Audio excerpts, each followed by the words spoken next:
I do like.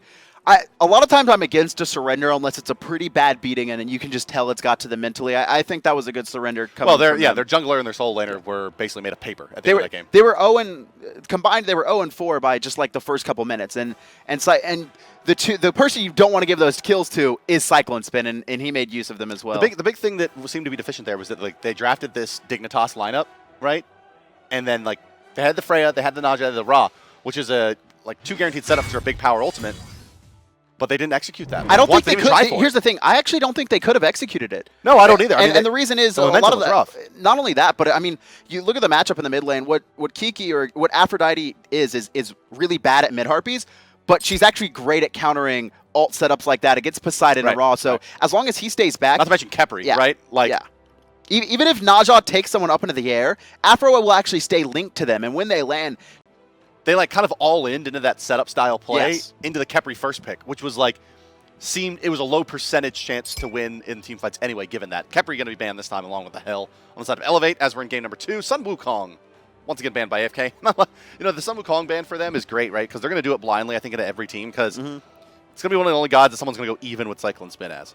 So they're just like, let's just ban it. It's just such a lane controller with Bluestone, and it's so defensive and tanky that even if Weekend decides to camp the lane, you could be pretty safe with it and make it out of a lot of high-pressure situations. Wouldn't be surprised to see him ban Hades as well against certain teams. I mean, same idea, right? Like, let's just ban something that's going to give a safe matchup. I don't know. Hades can be ganked pretty easily unless it's a very high. I mean, we see Mogao, right? He was so strong with it early on, but I mean, a lot of that was down to not a lot of players were familiar with Hades, and now we're seeing people recognize that he's pretty easy to gank. Geb, though, going to be first pick once again for Elevate. Well, they'll take the Nemesis here because, like we mentioned in the last draft, like Weekend salivates if he could play this god.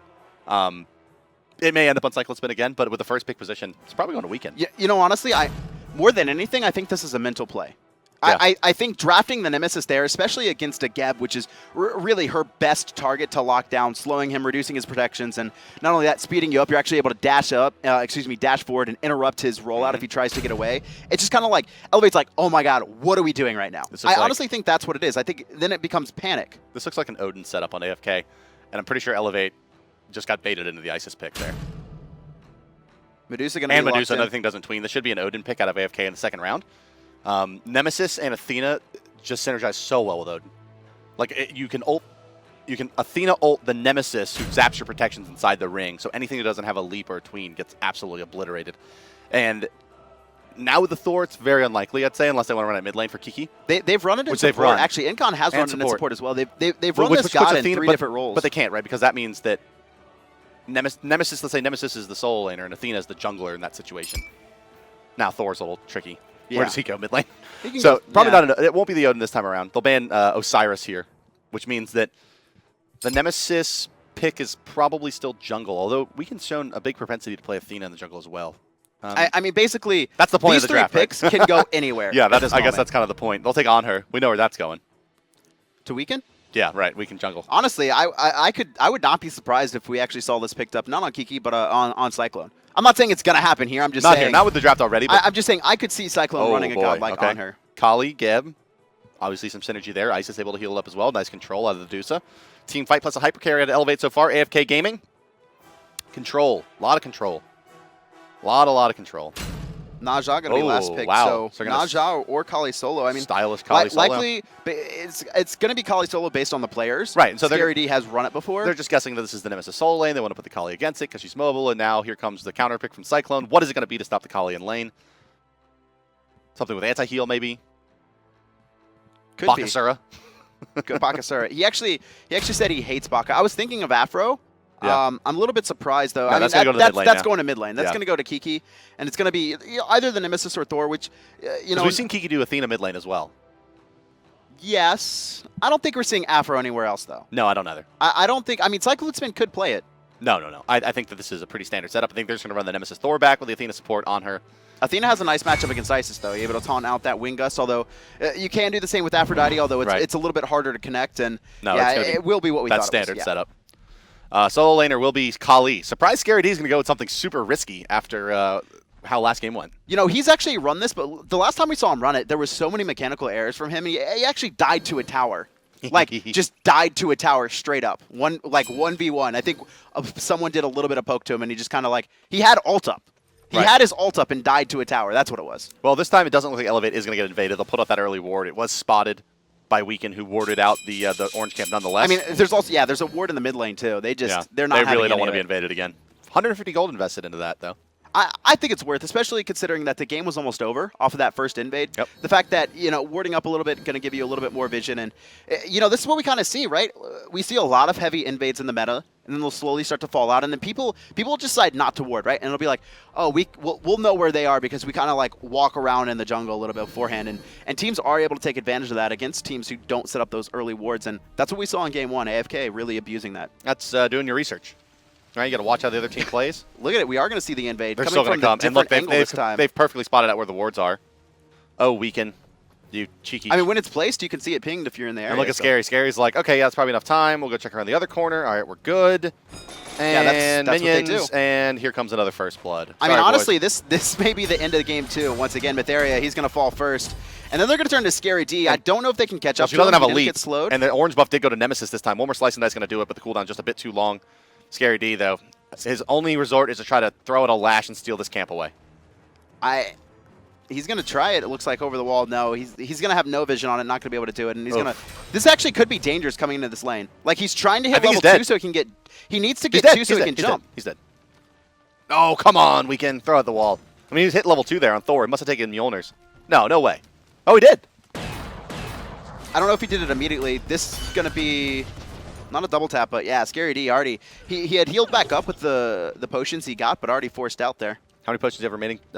2 green, 1 He had a decent amount. Yeah, so he's just going to try to sit on this tower and leech as long as possible. This is what he should have done in Game 1. Right. You take the first you take the first death, and then you just kind of sit under your tower and just soak up experience, not gold. Red Pot Naja, not known for farm speed. That's going to be a little tough. I mean, Naja's clear time. The thing is that Naja has just such a low base HP pool that, like, the problem is not that you can't kill the minions safely. It's just how low you get doing it. I mean, you heal back off from Bumbas, but man, like, he's really, really. It's kind of just playing on that fine edge sword. You know, if you're doing jungle camps and they've gotten you low, looks like we have a little bit of a skirmish going out here. They're going to slow down Vessalius for now, but just a bit of poke coming out, and 2 archers survive. 1 hit apiece. Free in hand. Back and forth. Always the benefit of Anhur, though, with that passive. The 15 penetration is huge. I mean, it's actually so much more damage early on. And it's on subsequent hits, of course, yes. But like the 1-for-1 trade's fine, but the 2-for-2 trade is definitely never in your favor. Scary D going to continue. This is probably going to be happening for, I mean, quite some time. Scary D just trying to farm up and CycloneSpin, doing as much as he can to poke him out. And Scary D has no potions now. So he's going to be forced back to his tower pretty soon. Excuse me, back to base pretty soon. Yeah, and he got hit by a 3 archer volley there as well. Another 100 off the charts. Thor, for Weekend, shades over to the left side, thinks about invading that back camp, but we'll think better of it and farm out the wave with Aphrodite. And once again, AFK's early invade has put enough pressure on the map and forced this Naja into basically just a complete farm pattern that there's going to be no pressure on the Aphrodite once again. We didn't even really see Kiki factor into that last game. Like, it didn't even really... He was just kind of where he needed to be. He just existed mostly. Had, like, 1 healing play that kept a push alive. I mean, it was only a 14-minute game, granted, but, like, you know, you didn't really get to see how that pans out when you don't stop Aphrodite at all in the lane. Look at this. You will see it this time. Weekend wants Mytherea to gank this. Weekend wants him to gank and this. And up he goes. And down will go Mytherea. Ultimate's going to be used to dash out. At least they're trying to force it. Off the mark with a wall, though. Nice job by Mytherea there holding that one. It's actually big. Meta kill. Well done. Well done. Very well played there out of Mytherea. Smart stuff. I mean, that's me. I'm out. You're dashing out. Yeah, I'm out right away. That's a lot of trust on his team with the Duro rotating in. You could actually see Weekend. His Thor stun actually wasn't off the mark. He was actually trying to turn onto a Duro rotating in because he felt like Mytherea was going to dash out, but they wouldn't have the damage. Unfortunately, though, a great stun going to stop the teleport from the hammer, and then they just lock Weekend down. So that was a really nice turnaround play from Elevate as a team. And that's how the Geb shield go. That's why it's tough to gank this left side lane when the Geb's here. That's what ultimately was the difference between life and death from Naja. Now, this is going to be the big thing, right, is can Mytherea just kind of ignore this solo lane? Are they baiting CycloneSpin here? No, they're just, I mean, they're trying to secure it, but they show themselves a little early. I think they know that, you know, AFK is going to put pressure on this, and Aduro's pretty far up right now. They need to drop this blue and I think switch to team fighting, and Mytherea going to be falling here as well. Yeah, Naja just pops as the Athena comes in as well. Was the blue buff stolen away? No, Scary D was able to secure it. So I don't think it's worth the kill, though. I mean, Mytherea falling once again for the second time this game. I guess right now he's kind of just an ult bot. He's not putting pressure on anyway, so it's not that big of a loss, but you do give Weekend a second kill. Yeah, I mean, it's nothing to scoff at, though. I mean, if Naja doesn't get a reasonable Deathbringer timing, he never becomes a potent damage threat. Because once it comes online, it's just not enough damage. Right. Especially with Weekend, who really likes to build into these pretty I mean, most Thor players, they like, after their Jotuns and maybe a Bluestone, like just kind of a value buy, they'll go straight into that Mail of Renewal. Mail of Renewal and now, or Spirit now you're Robe doing nothing against him. Even the Shifter's Shield, occasionally you'll see come out. That's really only Aninster who does that. And it's usually a last item as well for him. Old Din. Din just kind of does his own thing. He's been doing this teleport jungle, and it's actually pretty effective. No one else has really done that strategy. Well, that's one of the things that we kind of mentioned. Like when you talk about Thor, and you know, Thor really only needs one active, right? Like Thor only really needs beats. He needs beats. Nothing that really like puts him online. He doesn't need the blink or anything. So, you know, there's definitely some room for some shenanigans, right? That teleport to wards, teleport to players, even we haven't seen it much, but I wouldn't be surprised if a couple teams have some pocket strats for Land. Land's where you see the pretty crazy for running stuff. the, you know, Thor, Hand of the Gods, Thor. I mean, how do you stop that? That's actually a pretty strong steal. How do you stop that? Scary D looks like he's battled control back in this lane. You can actually see well, the goal difference. Cyclone didn't 400. back there when Scary did. Farmed a couple extra waves. It got his blue camp, and now will go back. And the question is, will he pick up his teleport here? I don't know. I doubt it. You know, CycloneSpin really doesn't like teleport. I think he'll take a little bit of damage, and yeah, it doesn't look like he's going to. He's gonna be running back to lane. Scary to that sigh of relief the second he realizes he's actually gone back. It's like, oh, I got a free back. Oh, I'm going to go. Gets his beads ones online as well as the boots. And he's kept up and farmed pretty well at Cyclone, given the circumstances. Only about 300 behind. Aduro, he's going to have to be a big part in these team fights for Elevate. Especially at these mid camps where, you know, we talked about in game one, the Aphrodite, she doesn't really have a very strong fight, although she can turn around a lot of kills and a lot of ganks, right? It's almost better that Elevate engages on the AFK, and AFK, with that Aphrodite, turns stuff around. But on the right-hand side, in the meantime, Scary D, he may die here if AFK elects to keep going, but a big rotation coming out from the rest of Elevate there. At the very least, they're able to bait out that ultimate. Yeah, look at the Kali ultimate. And get the lane control. And Mytherea, well, Mytherea can die really at any point here. If he gets stunned once, it's pretty much lights out, so. He's in a lot of trouble here. Thor is rotating how much trouble in the he is in, actually. Yeah, I mean, it's going to be okay for now. The ultimate immediately popped. Double tap onto one. Quite low as well on the left side is Vessalius. Fight continuing back to the mid lane. Kiki. Too low for comfort now. They will fall back and wait for the birds. Weekend's Thor stun there. 100% saved Kiki. He was dead to rights, but that Thor stun, you know, although Aduro was on the on side. Nemesis has an amazing angle here. It's been called out by Mytherea, but I think it's going to be too late. Cyclone is going to be beads just a bit late there. Gebshield's going to save yet another life. Sash does hit, but birds are there as well. Not reprioritizing his target there. A misplay from Kiki could have saved CycloneSpin potentially, but Kiss must have been on cooldown from an earlier stun attempt. And that will, a Gebshield plus a missed opportunity out of the Aphrodite means Cyclone will go down. Overextended there, trying to find that kill in the mid lane.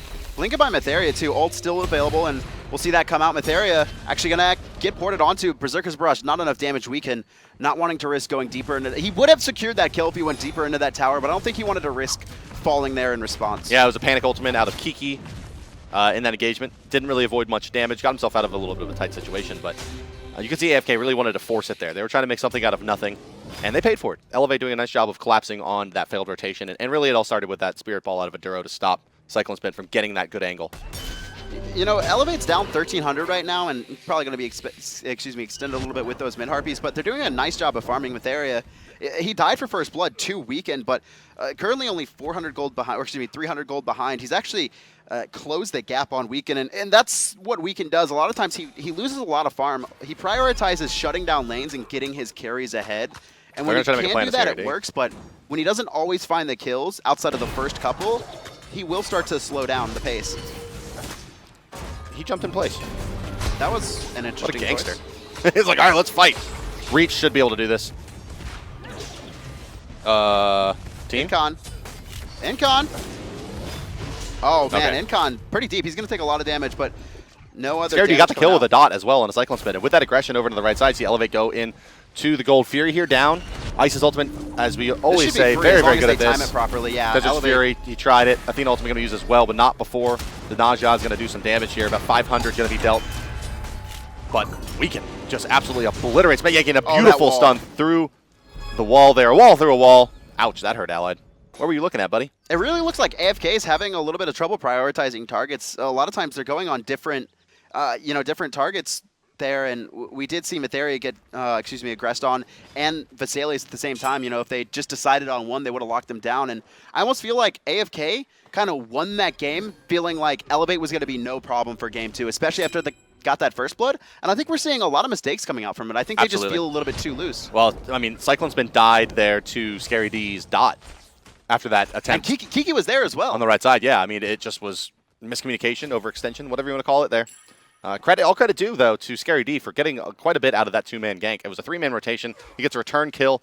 Wastes some time as well. Gets Incon down quite low. And, yeah, I mean, he found himself a nice opportunity. A much better game this time around from Scary D. Actually somehow looks more confident on the solo lane Kali over the Blona. I mean, this is... Before he joined Elevate, this is what Scary D was known for. He played a lot of high-priority assassins in Ranked, and even at the beginning of the split, what we saw from Elevate was, I believe it was 7 games in a row where it was Scary D on an assassin every single game outside of one Osiris play, and then we actually saw him start to play a little bit more Osiris, a little bit more Wukong, and Elevate were able to find some wins. But I feel like once pressured, he just kind of falls back into that I'm playing this assassin, this ranked assassin mentality. I like the fight fire with fire gumption there to go like, well, I got wrecked by Nemesis, so I'm just going to pick another assassin. I mean, you're able to stun out Retribution Shield.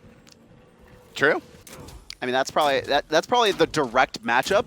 But, I mean, once ults come out, it's basically Scary D is trying to bait out Nemesis ult and then run away from it without blowing his own. And then he can re-engage once that Nemesis ult is down. Because, I mean, if he ults first or if he dives onto Cyclone Spin first, Cyclone Spin is just going to be able to ult him, slow him down, and speed himself up and escape any pressure that, you know, Scary D is going to bring. It's kind of like, who's going to ult first? Man, that's that fight. So hard to play against Nemesis. Especially as you're about to see featured here. No, wow, I'm really surprised they didn't try to wrap around there and find the kill in the mid lane. Oh, I guess they knew that ward was there. Indeed. Indeed. Now they definitely know as it gets erased. Thor is going to try to hammer snipe, it looks like. No. Just going to look for a little kind of weird setup there in Mytherea. AFK continuing to be the pressure, you know, the pressures, though, and Elevate, for the most part, responding. A lot of what's coming down from this even game was really the nice response from them to lock down. I mean, that's what you do, right? You gank solo lane, and then the other team, they should be doing Gold Fury and Elevate. They were able to do just that, close the gap for now, but, you know, we could really see AFK. They continue to pressure these buffs, and it looks like another solo kill happened. CycloneSpin did use his ult, and Scary D, once again, Scary D dies with his ult too much. Just simply too much. I don't know exactly what happened. Maybe he thought he couldn't get out, or it had just come up. Yeah, it could have maybe just come up. Notch ultimate's going to be used there on the weekend. The Ice ultimate going to be put down below it. Weakening Curse was used to stop any healing coming out, but nothing cooking too much. Weekend, he's going to re-engage here. If there's anything Weekend loves to do, he's going to be able to lock down Metyankey if anyone. No, he actually dives deep into the tower. Wow. Will trade out his life, and Metyankey, he secures that one. I think the call here is they're just trying to keep Elevate engaged because Nemesis is getting free damage here on this tier 1, and we'll take it indeed. So it's really that one-for-one trade plus a tower. I mean, they're also playing with the healer, right? That's you want to keep the enemies engaged, and this is actually going to be a two-man blink. Beads are going to be used from Vessalius, but Mytherea not having his own, just going to be poked out, and they're going to take that poke ward. Kiki's going to be able to heal up the team and pressure this tier 1 tower. You can see Vessalius forced to back. Mytherea can't do anything. He's just trying to peel up off camps. Got to activate that too. Get a bit of burst heal out of it. The Bumba's masking him up some as well. But the pressure still stays in the mid lane here as Anhur and Aphrodite and Athena. Not a tremendous amount of kill potential on the Geb, but you know, anybody besides Geb, they can probably make a nice play. Allied hasn't gotten too much involvement in this game yet. I mean, same with game 1, right? He's just farming his lane. He just farms his lane, rotates when he needs to, and makes the plays there. He doesn't need to be too risky against Vessalius. I mean, as long as he's staying even, he's just probably one of, if not the best late game hunter in Smite. I mean, his positioning has always been phenomenal, and a lot of the times it's, you know, the joke is Allied plays the best from behind, because a lot of times he used to get behind in lane. Now he really controls that pace, and there's just very few players that can match him. Maybe Barracuda, right? Who does kind of the same style. Another kill going to come out of the mid lane there. Mytherea going to take the spill to the dot and spin combination from Aphrodite Thor. Scary D trying to make the hot plays. It's the ult baits. Yeah, it's just back and forth ult baits. But yeah, he's going to dive this one. Jumps in place for the heal, but the shield. Yeah. Retribution shield. So good. Such a good ability. You saw the second the stun came out, Retribution shield right away. No dice. Incon between the tier 1 and tier 2, actually. Yeah, looking for a flanker zone. Nemesis, she's going to farm up the orange buff, so Look for AFK just to stall out here in the mid lane. Medusa actually going to challenge this. This game just feels like it should be such a bigger lead for AFK. Yeah, that sloppy start from AFK still allowing Elevate to stay in this one. And to their credit, they've taken advantage of those open doors. But now it's a 4-on-2, but a big Medusa ultimate comes through, forces out a lot of beats. Ice ultimate on top of it, but not enough damage to get anyone down just yet. In the backside, Aduro will take out Incon, but in the meantime, 2 members of Elevate have fallen. Is that going to be enough? That is enough. It looks like just barely there to take out the Nemesis. Now it's Thor who finds himself in some trouble. Spinning to win. Aduro. Kali, they want to get Kali this kill, but they won't actually get it. And now it's Kiki who is the next one on the docket. He has to nothing. die. No mana. That heal is that's gonna be it for him, especially with Mytherea there. I just don't think he has enough. Yeah, there's just not enough mana to use any other abilities. And a really nice turnaround from Elevate. Their counter engages have been phenomenal, but in the meantime, look at Ally just walks 2 free tier 2 towers down, and they had a nice turnaround, but it was a 4v5, right? They won a 4v5, not super cleanly. They did lose Vessalius, and Allied was able to get 2 towers off of it. And, Elevate, they're not able to... It was on the wrong side of the map, right? If that was on the left-hand side, they might have been able to get Gold Fury, but not going to be enough. So they'll get a bunch of farm to the Anhur, some team gold as well coming out. AFK comes out a couple thousand gold ahead in that engagement. They will lose a tier 1, some gold recouped, but Anhur now has an Ikeval, making this matchup with Medusa pretty one-sided. Mytherea is going to be okay for now as he pops the attack speed, Flaming Spear. No real follow-up to that Athena. Just trying to preserve her tier 1, but not in time. I thought it was Weekend coming in, but it was Allied. I thought Weekend was rotating in. Oh, that's Thor, yeah. Might have been able to lock him down, yeah. AFK Gaming, though, 2K gold lead. Can we actually see graphs? I do want to see, yeah, you see that shoot down and the shots right back up. AFK Gaming, though, I guess where they start, I guess it's kind of even, right? Those trades were even. The 2 towers, 1 kill for 3 deaths and a tier 1. Mm-hmm. Yeah, it ended up being pretty close. Still a little bit in favor of AFK, but certainly a lot of it mitigated. But Mail of Renewal has been completed on Aphrodite. She is now the battery that we hope for and need. Can we take a look at Gold in hand? Really looking at Mytherea here. He's got tier 2 of Deathbringer. Really looking for that last little bit. It's about 1450 for the last strength. Pretty high lead. Yeah, he's got the short sword now, so. But I think he just bought the short sword. Can we take a look at Gold in hand, please? Yeah, 590. Yeah, he had just bought it. So, yeah, he's about 1,000 gold away, 900 or so. A Gold Fury away, essentially, if they can find a way to get it. Metyankey's going to take 50% of his HP, taunted back in. Anhur leaps over the wall. Allied's going to reposition here, knowing they're going to be forced to fight in the choke. Nicely done there. Incon's going to get healed up and invulned by the Aphrodite. Is that going to be enough to kill him, though? Doesn't look like it will be. It's going to be close, though. Mytherea goes dashing back, and away goes Incon. Birds come out off the mark as Weakened, but Weakened's burst damage comes through onto Naja. Sash it out the spin, but it doesn't matter. Still not enough. And, well, just going to have a quick pause here, guys, it looks like, as AFK surges forward once again, finding a couple kills on AFK, and things are looking a little hairy for that tier 1. And, Elevate, they really, I don't know what the call there was, but you could see that Metyankey, he wanted to engage. He pops the Weakening Curse, but no one else from Elevate is around. They're at the Gold Fury. They're behind their own mid camps there. They were in a very defensive position, and the kills they found this game have been off counter engages. They haven't been able to engage properly, and Metyankey kind of walks up.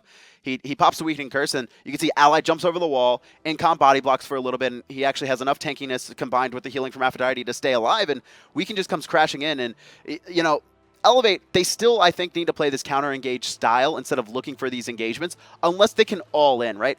If your team isn't in position, you can't just kind of walk up and Creeping Curse and expect AFK to just fight you there, right? Right. They're a high-level team. They know, all right? Yeah, that leap over the wall by Allied was really... Yeah, you wasted your primary engage and shutting down our healing. We're just going to back off and then look to reposition and come back in. That kill on Naja ends up being probably a pretty big deal because it's going to further slow down that Deathbringer timing. Naja surviving that fight and then, trading evenly puts that Deathbringer really close. Aduro's ult is down as well, so going back into this game, it's likely that AFK starts a Gold Fury. Even if they're not looking for the Gold Fury, even if they're just looking for kills, they're going to force something. Elevate's really in a bad spot now. Their engage range is really long as well with that Thor wall, Athena dash, or blink in and taunt. It lets you basically just engage from maximum distance, and so if they can force a fight at the Gold Fury, they'll just same with Nemesis as well, able to slow down a target and get that huge movement speed bonus and dash 5-foot guaranteed hitting ultimates. Yep. Good. Ravana up there as well. Yeah, not quite so good. Not Loki. Who else? Loki's is that long, isn't it? Yeah, but it's not guaranteed. You can miss Loki ult. It's pretty hard to miss Loki ult. Yeah, I guess it's technically. I've missed it. I've missed it. It's hard on Xbox. Yeah, I can imagine. Oh, I can imagine it being really hard on it's Xbox. tricky. Pretty difficult. It's doable though. Yeah. Well, no Loki this game, just the Nemesis to think about. But Nemesis coming out twice for AFK. Seems like they want to just establish this as another piece of their repertoire. I mean, that's the thing, gods. right? AFK, I talked about earlier, they've developed so many different team comps and styles of play that it's very hard to ban them out. Yeah. It's basically impossible to ban them out, and that's really their style, and that's what Weekend has said, even back in the summer split, right? It's like, I can go against every other team in the SPL and tell you the 2 to 3 bans that we want to do. It doesn't matter what the other teams come against us. They don't know what to ban. Yeah, that's right. Yeah, it's very difficult to ban the team out, as you mentioned there again. And seeing it playing out now as AFK's Nemesis runs rampant. But guys, you do hear the music, and that means we'll be tossing you to a short break as we resolve just a quick technical issue. We'll be right back with game number 2 here from set 1 in North America, Elevate versus AFK. Conclusion coming up next. We'll see you in just a few. Guess what? We're back. We're happy you guys sticked around to see it. Let's get right back into the action here. 17 minutes elapsed into this one, just about 1640. And this is about where we left off. Metyankey getting pinned to that wall. And this fight will continue, and eventually Naja is going to get picked here to the Thor reinitiation, coming shortly after this ultimate onto Incon, in which he will dash out to the right, thereby escaping, as seen here. And in comes all Thor, wall him in, smack him down, and we're right back to where we were. Kevin, we were just saying that Mytherea's Deathbringer timing now set back even further with that death. And it's not going to be online for about 23, 24, maybe even 25 minutes, depending on how the rest of the game goes. But you can see Weekend and CycloneSpin already investing into physical protection. The second it comes online, it's just not going to be enough damage. And CycloneSpin going to be locking down Metyankey here. That burst damage was insane. Nice just from Maduro there. Nowhere for Maduro to go. Except for back. I mean, he did avoid the taunt with the H there, so there's not much follow-up CC they have. Look at a bit of damage down on the Kiki. That was actually a lot of damage out on the Kiki, and actually Scary D defends the Gold Fury here. Who actually got that? I believe, okay, it was AFK. AFK got it. They have a 5k gold lead now. Vessalius is going to fall as well. They'll try their hand at a Duro. One more wall is going to do it from the Thor, but he's just got the Berserker Barrage. It doesn't matter. Slice and dice. Nothing followed up. Scary D can't fight into the team here. That's a tier 1 down and a whole mess of kills. But it does look like a Duro did get a kill onto his target there and allied, so good for him.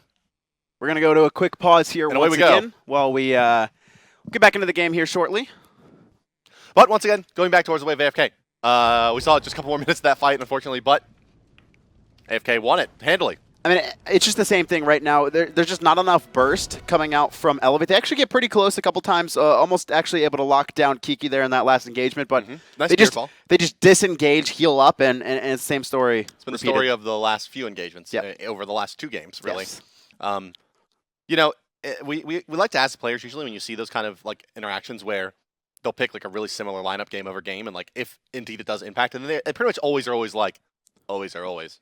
Good commentary there.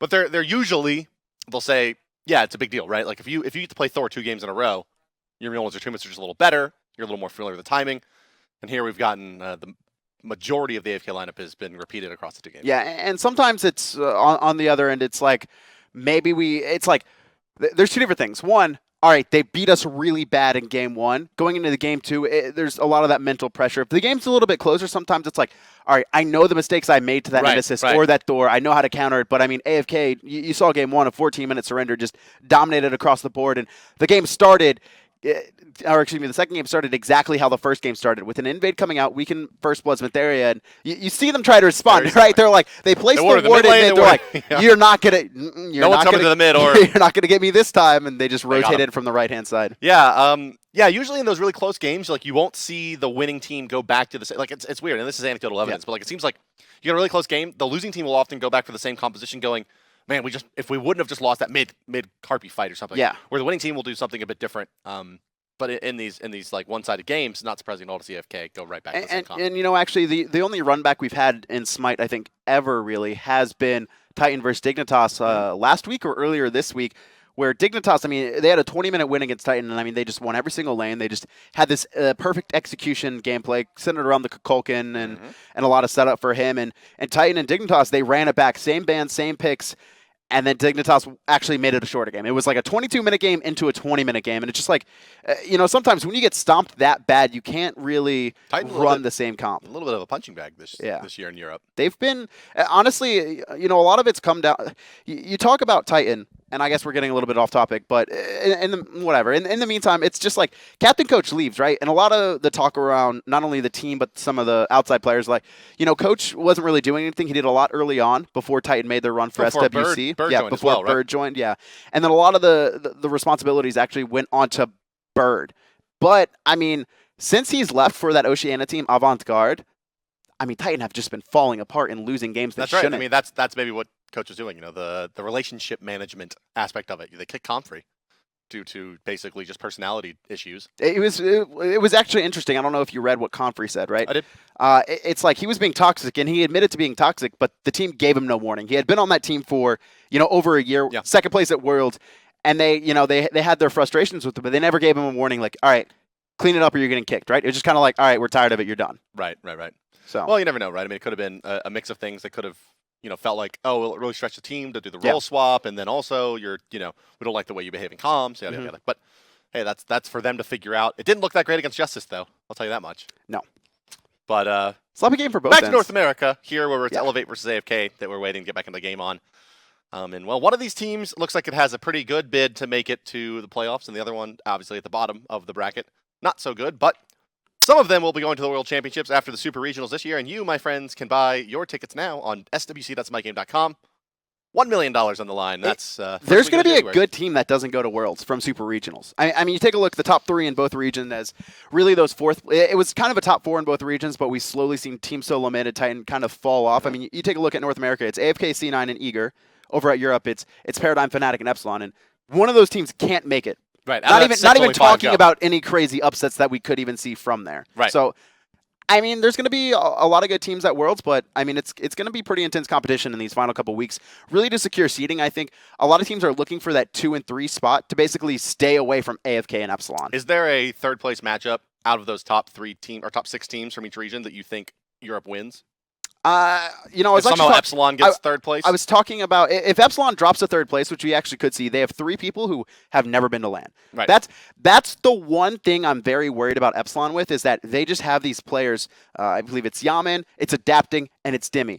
And honestly, I'm mostly all those 3 players are very strong carries and can all carry the game. But if 1 or 2 of them start to falter just because they get land jitters or just nervousness or whatever it is, we actually could see Epsilon lose some games or lose a matchup that maybe they shouldn't have. Does that team beat Eager, you think? Epsilon, yeah. Mm-hmm. I think if Epsilon end up falling, I think they beat whatever, excluding AFK, whatever team, Cloud9. Actually, no, it may be just Eager. I don't think Cloud9 can beat Epsilon. Cloud9's a very hard team to beat, just generally speaking. Super consistent and super tight play. They're really strong. Cloud9 always has a chance. But, I mean, either way, right? Any matchup that comes, I think that third place, that wild card spot, it's going to be pretty intense. Well, guys, let's crank up your, I don't know, excitement. Your volumes. Yeah, crank up your volumes. We're back. This is game number 2. 17.5 minutes now. We didn't actually see this. So this was a play that we missed there. So there's the solo down, or the 2v1 against Anhur.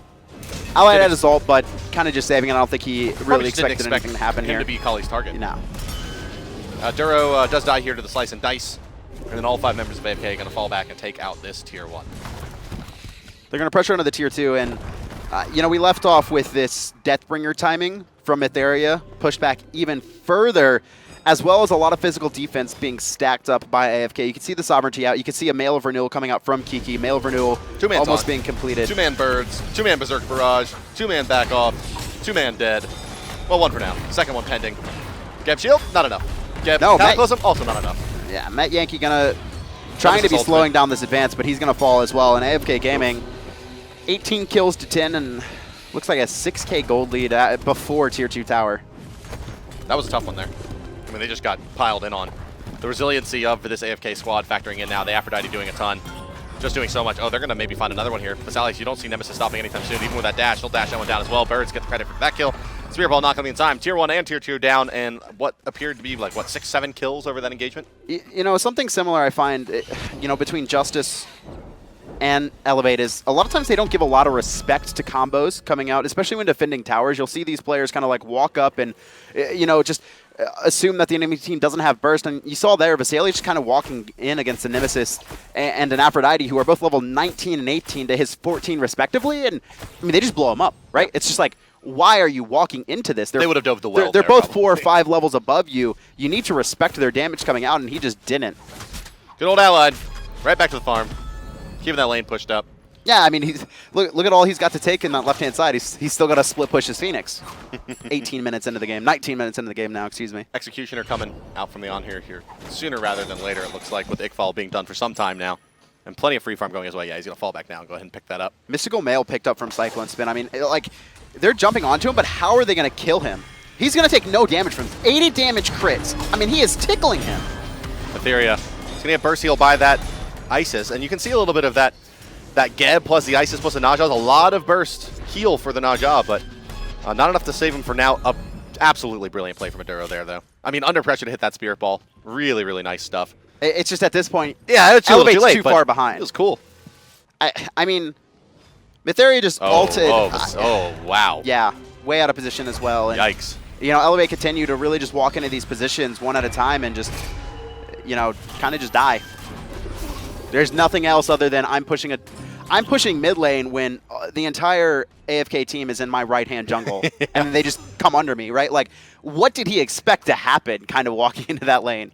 Was Lacerate down as well? Like, I don't know if I saw him use it. No, he actually, Kiki body blocked it. Okay, yeah, Kiki body blocked it really well. They surrounded him, and it was just like, he was trying to find it the whole time, and when he finally used it, Kiki was kind of there in his way. Fire Giant going to be good timing here. Executioner just finished. Right on into the Fire Giant. Thor does quite a bit here with that Executioner proc coming out. And CycloneSpin. CycloneSpin, I guarantee you, is like just trying to outplay him with Mystical Mail. And Mytherea, it doesn't even matter that he's here. Weekend's going to take him out. And now, yeah, Mytheria's going to die as well. That body block. Windfire Wheels were down anyway on a missed ultimate. Fire Giant buff going to come out. And that a dive will make. Slowing down the Geb. Cataclysm going to be forced. He does miss his knock-up onto one. CycloneSpin's the problem here. There comes the Retribution Shield. Silenced away by the Isis. Now we'll go into the tower and fighting 2. Get a little bit low. But no, Aduro actually able to take out. Oh, we got him in time. Yeah, CycloneSpin diving a little bit too deep, and Aduro barely hitting him on the edge of that. We saw Kiki tried for the ultimate into hot swap on the kiss. Vessalius walks in and dies. That pillar though. All right. Allied with the hot plays there. That was nice. Very nice. What we expected out of him. I mean, Elevate just keep walking in and dying. I mean, I don't know what to say outside of that. These players are just going in one at a time. No setup against 4 players and dying. It really seems like they're, I mean, they're not throwing the game, obviously, but it just seems like ranked play coming out from them. Especially after they had really high execution against Team Solo mid, and then against AFK, it just seems like they've given up hope. What I really like here is that, I mean, once again, Scary D just kind of jumps in. Is how much AFK's like kind of switched it up here. Last game you saw it was that kind of runaway CycloneSpin performance. This time, CycloneSpin playing the team game, involved in 22 of the kills out of the 27 on the Nemesis. And he's now the one that's roaming around and being super dangerous, while it's Thor with those backside initiations, which is basically directly opposite from what we saw last game, where it was Thor initiating. And Thor was actually going in pretty deep and he was the one who was dying, but he didn't really care about the deaths. He had a lot of his team around him was able to find more kills and steal away the jungle, and this time, same story. CycloneSpin diving in really deep, getting a little bit too low, dying a couple times, but you know, Weekend still able to pick up. And like I said, Weekend involved in 20 of the kills, so not that far ahead on CycloneSpin. Weekend wanting to shut up his detractors about his Thor play. Look at Allied, 4-1-1. Classic Allied. Both his towers down in like 15 minutes. He is just. This is Allied's ideal game. It sucks being behind on hers too. Oh yeah. I mean, they just abuse you. Yeah, they just jump on you, and it's really hard. And especially if they can hit really nice pillar stuns. I mean, that's just like your entire life bar from a jump into a pillar stun when you're that far behind. Not great. Not a great feeling. Gold Fury taken here, 21 minutes, just before 23 minutes and 30 seconds. And Fire Giant buff going to be active here for about another 90 seconds. Could be enough for AFK to close this game out if they find a couple picks in this pending Phoenix fight here.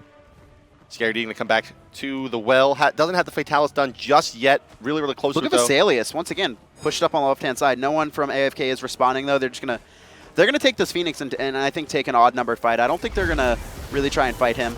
Two-man taunt on the left side. Thor's not going to set it up as well. Najah tries to move forward, misses the wind. Fire wheels. Bad. He's dead to rights here. Doesn't matter. The Sashos comes out, but he's exploded by the back-off and CycloneSpin combination. Getting a bit low as Allied, but he'll Aegis away his Aussie. No, he doesn't have an Aussie. I'm sorry. Not proc. That was just the Undying Love from Aphrodite Remnants. Quite low as Incon, but that was a pretty strong fight from Elevate. If Mytherea was able to find that ultimate, I think they could have turned the fight, especially with the Duro really walking Scary D Thor just in his ult. Scary D just walked. I'm telling you, I don't know what it is. These players just walk in and die. I really don't know what to say outside of that. Vessalius going to be dying GG. too. All right, AFK is going to take that one off of a strange. I mean, it's just probably a miscommunication, right? Like they were probably determining whether or not they wanted to pursue that. That's what I'm saying. A lot of Elevate's play, really, it just seems like they're on different pages. One player will go in. You know, Metyankey, he pops the Weaken and Curse. No one's in position to follow up. He gets stunned against the wall. Ally jumps over the wall, backs out.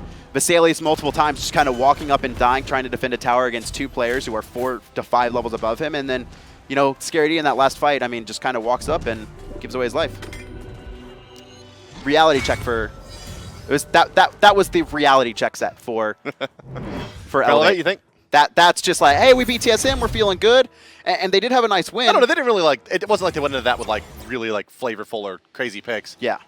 I guess it was, you know, the Kali pick was a little bit off mark, but I mean, player's pretty standard. Kali Naja, right? A couple weeks ago, we are saying that's pretty flavorful, but now we've seen a lot more Naja, and we've seen Scary D on Kali. Yeah, before. well, really, it's just Scary D for Kali. Naja still feels like it's a risky pick.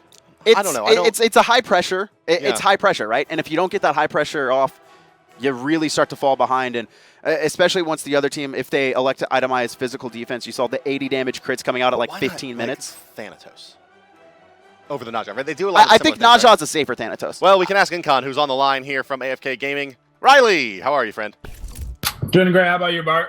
Oh, you know, I'm in here enjoying myself, casting some Smite. Kevin, I don't know. How are you feeling? I'm feeling all right. Kevin's okay. Thanks for asking, Incon. So, tell us a little bit about these Nemesis picks. We know it's a favorite god of yours, but we see it come out back-to-back. Is that you guys just trying to establish some dominance with the pick and get some priority on it? It's just one of those picks that we've been running lately. You know, we always like to increase our god pools of things we can run, whether it be a Kuma in the jungle or a Nemesis in either role. It's just one of those things where the more picks you have to put out, the more leniency you have to put things in different roles so people can never expect what you're about to do. Do you almost kind of feel awkward showing your hands a lot? Because a lot of what teams do is they really save these flavorful picks for LAN environments, or you know, try and counterpick the meta or what other teams are doing. But you guys just seem to bring out different comps every week. Are you ever worried that someone's going to really find out, or the fact that you're going to show all of your cards before you get to LAN? Honestly, with how often that we like to change up our compositions and mix things up, we're not really worried about it. By the time the lane comes around, we're certainly going to be running different compositions. That's just the way we like to play, and so it doesn't really matter what we run on any given week. Tell me a little bit about the comms after the second successful invade on the orange buff. The boys had to be pretty pleased with that one. Yeah, that's one of those things. It was kind of what we call the salty NA runback, where we just see the exact same thing happen again. We're just like, all right, we'll take it. Yeah, it was funny because they warded like the mid lane and they warded like right on this side of the camp, and then who made the call to go around the right side?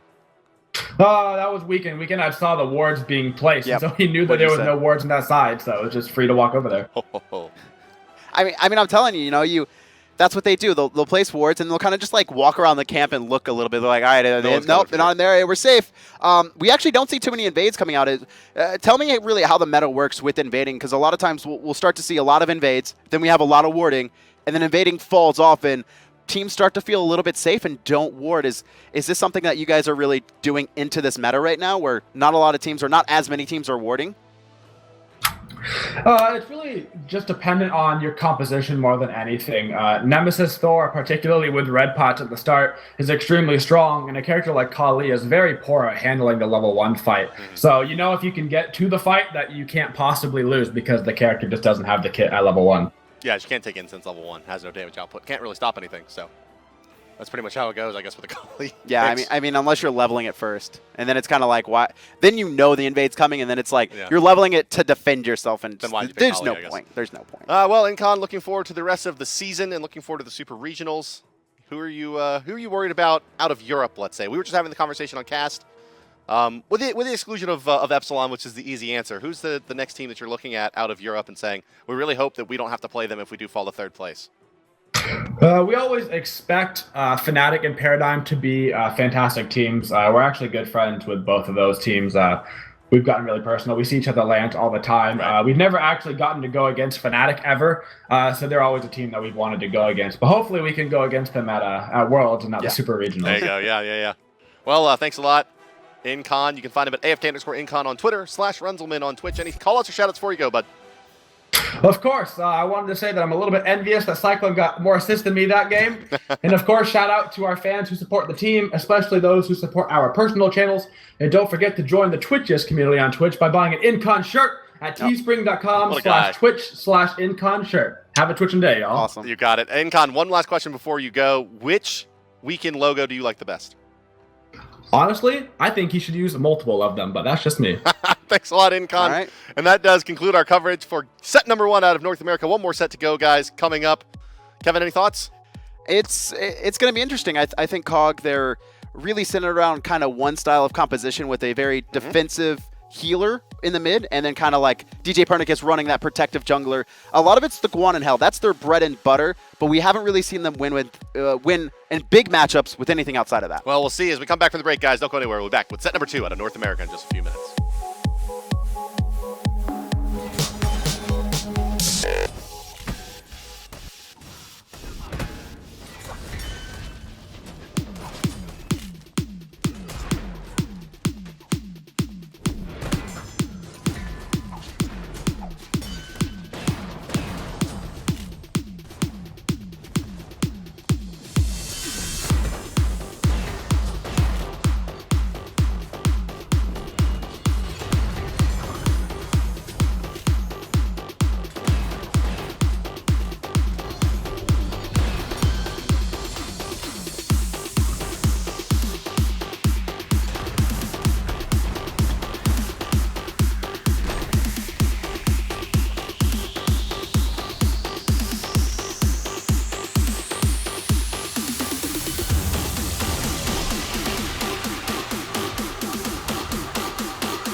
Fire, don't wait for it.